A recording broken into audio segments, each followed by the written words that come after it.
Christie, espeleólogo y miembro del colectivo Sélvame del Tren, consultor en tratamiento de agua, miembro de Cenotes Urbanos en Playa del Carmen. ¿Cómo estás? Un gusto saludarte, Guillermo. Gracias por atendernos. Buenas noches, Paco. Muchas gracias y saludos a tu público. Gracias. De entrada, me gustaría conocer una primera opinión sobre esta cancelación de la reunión. Ya han pasado prácticamente 24 horas. Pues es muy triste, ¿no? Porque se perdió la oportunidad de poder plantear pues nuestras inquietudes, poder plantear el tema técnico, el tema desde el punto de vista científico, ¿no? Y bueno, haberla cancelado por una sola persona, pues la verdad es que creo que el presidente perdió una gran oportunidad. Perdió la oportunidad de hacer las cosas bien. A ver, déjame preguntarte esto, Guillermo. ¿En qué momento le surge a usted, le surge a ustedes, a todos los activistas, a la gente de Sélvame del Tren, en qué momento le surge la expectativa, la esperanza de un diálogo? Bueno,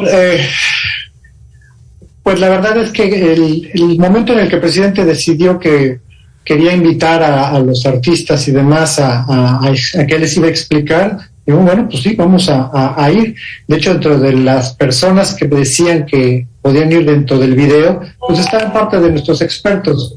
La gente que hoy estuvo en la Ciudad de México, todos ellos estuvieron en el video que salió originalmente junto con el de Derbez, junto con el de Arturo, y pues la intención era que los recibieran, ¿no? Esa era la intención. De hecho, ya había negociaciones con la presidencia, ya se había dicho que había una lista inicial, se habían revisado algunos de los nombres de quienes sí, quienes no. La verdad es que la cancelación fue abrupta, porque ya se había dado el paso. Había gente volando, incluso había gente que ya había llegado a la Ciudad de México. Aún esperan que se dé un diálogo. Vamos, las cosas a lo largo de las últimas semanas y meses no pintan como para querer entablar un diálogo.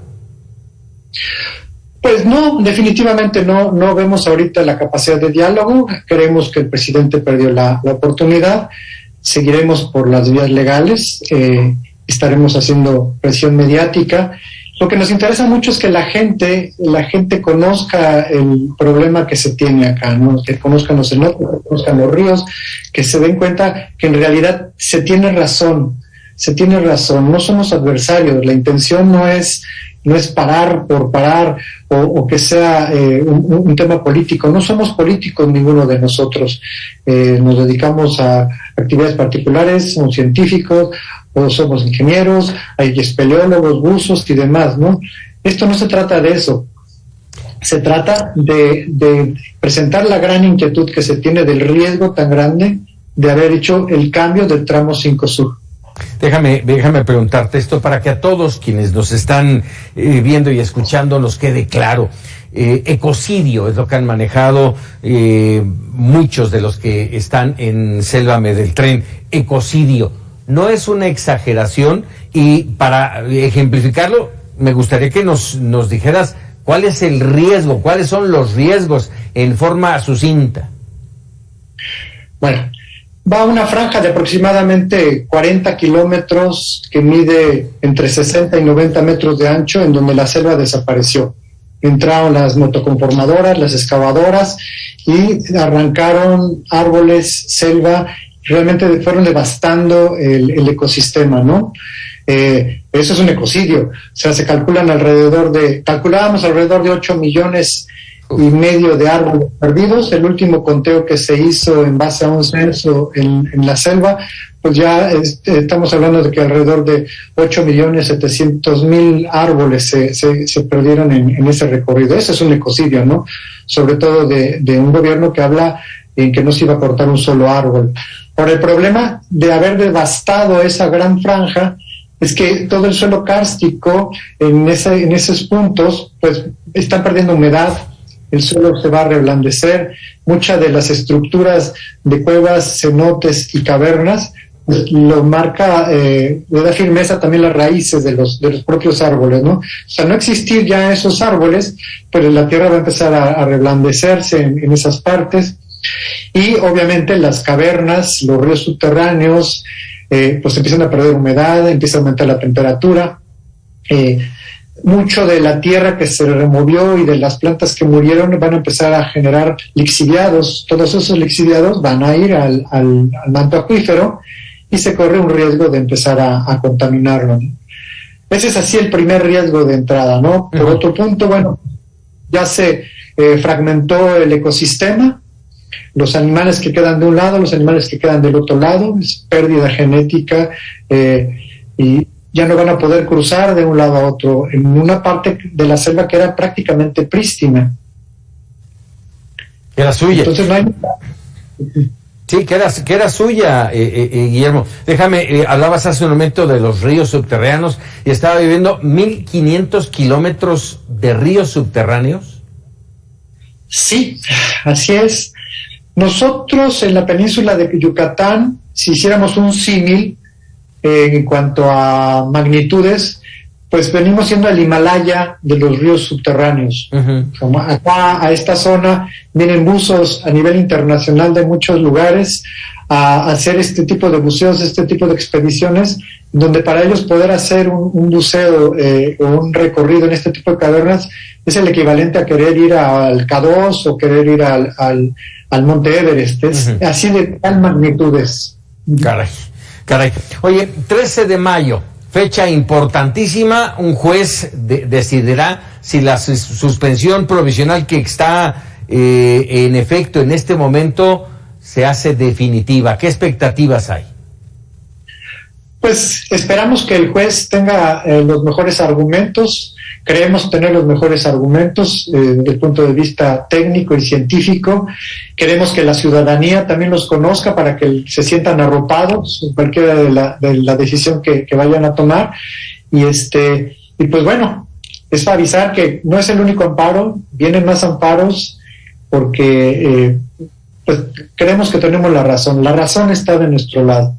¿Qué queda por hacer, Guillermo? Comunicar a las personas, comunicar que sepan que existe gran diferencia en hablar entre un socavón y hablar en lo que es un cenote. Tenemos que quitar la percepción que se tiene, ¿no? Mucha gente habla de que en Europa hay trenes y se puede viajar y todo, y bueno, pues también nos gustan los trenes, ¿no? Yo soy ingeniero, nos gustan los trenes, pero el suelo kárstico de la península de Yucatán no lo permite como lo están planteando, ¿no? Y en el trazo en el que se desvió la parte 5 sur, pues todavía se vuelve más complicado. Llevábamos un año en Playa del Carmen con la construcción del tema del tren elevado. Sí. Pues en ese año apenas lograron hacer 7 columnas, las cuales varias colapsaron por el mismo terreno, ¿no? Y ahí se vio muy complicado lo que es la construcción.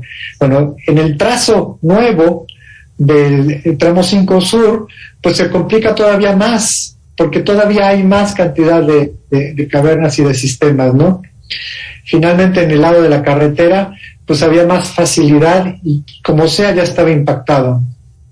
Sí, y déjame por último, hablaste ahorita de los riesgos, ya hablamos del medio ambiente, pero también hay un riesgo para las personas, para los seres humanos que van a utilizar o que iremos a utilizar el Tren Maya en ese tramo.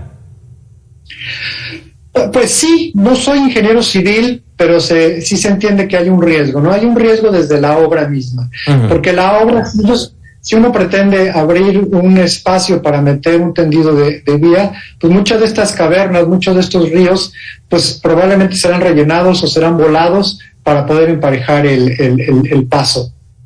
Y por otro lado, en el momento en el que ya se pudiera tener un tendido, pues hay varios riesgos, ¿no? El suelo kárstico es dinámico, se está moviendo constantemente, entonces hay cavernas en donde nunca ha habido agua y pasan los años y de repente ya hay agua, ¿no? Y hay lugares en donde no había habido agua y también pasan los años y ya hay. Entonces se va a seguir moviendo. Entonces la dificultad de mantener una vía férrea por un terreno que se está moviendo, imaginemos que el suelo kárstico es como una gran esponja, como un queso gruyere. Entonces eso, pues hay un riesgo implícito en ello, ¿no? ¿Qué puede pasar? Bueno, pues no quisiéramos un colapso de las vías del ferrocarril. no quisiéramos que hubiera un gran derrame. Se plantea que este tren puede ser de carga por las dimensiones del trazo tan grande, de entre 60 y 90 metros de ancho, pues todo indica que es un tren de carga. Entonces, existe un riesgo implícito de poder tener derrames que irían directamente al manto acuífero, al gran acuífero Maya, que prácticamente tiene el 33% del total del agua del país. Ahora que en muchas partes del norte no hay agua, bueno, pues aquí estamos poniendo en riesgo lo que puede ser el acuífero más importante del país. Guillermo Criste, te agradezco muchísimo que estos minutos nos expliques qué es lo que está pasando con el Tren Maya y este polémico tramo 5 allá en Quintana Roo. Muchísimas gracias. Muchas gracias a ustedes. Buenas noches. Guillermo Criste, espeleólogo, miembro del colectivo Sélvame del Tren.